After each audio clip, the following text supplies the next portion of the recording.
What's going on, guys? My name's Danny, and today's flavor of the week is on Maokai. Okay, let's be honest, there's only going to be one reason he's being played right now. Maokai was pick or ban earlier in Season 6, but since he's fallen off, well, he's gotten pretty fucking bad. He definitely has the potential for carrying fights with his CC and his ultimate, but he just doesn't fit anywhere right now. There are better tanks with better CC who are more impactful. However, there's going to be one big reason people are going to play him right now, and that's Victorious fucking Maokai. Even though the Victorious skin is actually pretty cool in my opinion, not everybody's the biggest fan of it. But all the people who hit gold for the first time this season are going to want to try out their first Victorious skin, and let's be honest, who can blame them? Maokai is a very one-track mind kind of champion who can be played in either the jungle or the top lane. Both have equally abysmal play rates and win rates, but if you're decent at the champion, he still does have a lot of potential. For top lane Maokai, your only real goal is to stay alive until mid to late game. Maokai does a surprising amount of damage for somebody who goes full tank, but not enough to warrant trading 1v1 a lot. If you want to try to fight the enemy laner, you pretty much need a gank. Maokai top also has the issue of being very weak against other meta top laners such as Jace, Darius, and Yasuo. However, if you're able to survive the lane phase and get a couple items under your belt, Maokai becomes a team fighting monster. It's pre-season 7 right now, and the new Masteries and Assassin reworks just came out, so everybody's going to be playing the new Assassins, and Maokai helps fighting against those. An Assassin's job is to get to the backline and one-shot the carry, but with Maokai's hard CC and his AoE damage reduction ult, you can mitigate the amount that the Assassins can do. In the jungle, Maokai can gank pretty well earlier into the game. Since he has a dash with a 1 second root at rank 1 and a knockup with a 20% slow for 1.5 seconds, a Maokai gank can be destructive if it's successful. However, if it isn't successful, it's still pretty funny to see a menacing tree slowly waddle towards you. Once Maokai hits 6, his ganks don't necessarily get any better. His ult is better for team fights rather than ganks, but it's still definitely helpful. For Masteries, I've been doing some experimenting between 12.0.18 and 0.12.18 with the new Keystone Courage of the Colossus. I feel that a 0.12.18 page would be better right now.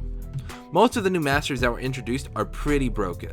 Going down the middle tree introduces the new Greenfather's Gift Mastery, which makes your next auto do 3% current health damage after walking out of a brush. However, taking this mastery means getting rid of Dangerous Game, which is also very helpful, so it's kind of up to you which one you would rather have. For runes, most people just go a standard AP page for early game damage, one with Magic Pen Marks, Armor Seals, Magic Resist Glyphs, and AP Quints. Some people run an AD attack speed page with AD marks and attack speed quints to take advantage of Maokai's extremely high base attack speed, but I just don't find this as useful as having the AP and Magic Pen in the runes. Your skill max is going to be Q, then W, then E. Your Q is such a powerful ability the more you level it up. Not only does the damage increase by quite a significant amount per rank, but the slow it gives also goes up to 48% at 1.5 seconds at rank 5. Your W is what really makes Maokai oppressive if he gets ahead. He dashes to the target and roots them for up to 2 seconds at rank 5 and dealing 9 to 13% health magic damage depending on the rank. Your E is a sapling you throw, dealing honestly pretty minimal damage. The main reason this skill is used is for the 50% slow for 1 second it applies on enemies it detonates on, but just by the sapling's nature it's very inconsistent. Your items should just be full tank for top lane. For top lane, some people start Rod of Ages on Maokai, but it just doesn't give enough in my opinion. Into an AD matchup, you can start a Sunfire Cape, and into an AP matchup, you can start a Spirit Visage. If you're jungling, you should get Green Smite Cinderhulk because Vision is really good, and neither of the other two smites would really benefit him. I really like building a Righteous Glory as my second or third item, just for the insane movement speed when going into a team fight. You speed everybody up so you can quickly go and W onto a carry or somebody who's just out of position, and that nearly guarantees a kill or at least summoner's blown. Overall, Maokai isn't in the best place right now. Yeah, he can be stupid good when he gets ahead, but that probably isn't going to happen very often. You need to build a shit ton of resistances because your kit revolves around you diving 1v5 into the enemy team in order to set up a fight, so any form of miscommunication there would be a fatal for you and the team. Early in the season, Maokai was extremely popular in the top lane, but it wasn't because he dominated the lane. He could, but often the lanes went even, because Maokai probably couldn't kill you and you probably couldn't kill Maokai.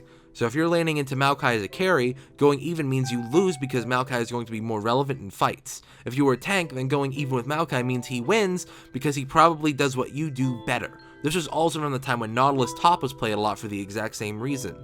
The way the meta works right now just has Maokai in a bad spot because pretty much everybody can kill him now.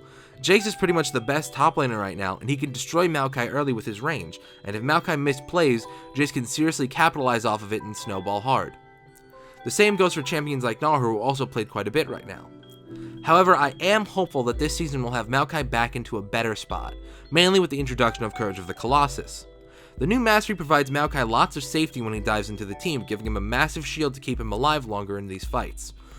We'll see how the season plays out, but I do think that Maokai might be getting more relevant pretty soon. Thank you all very much for watching. My name's Danny, and I'll see you all next week.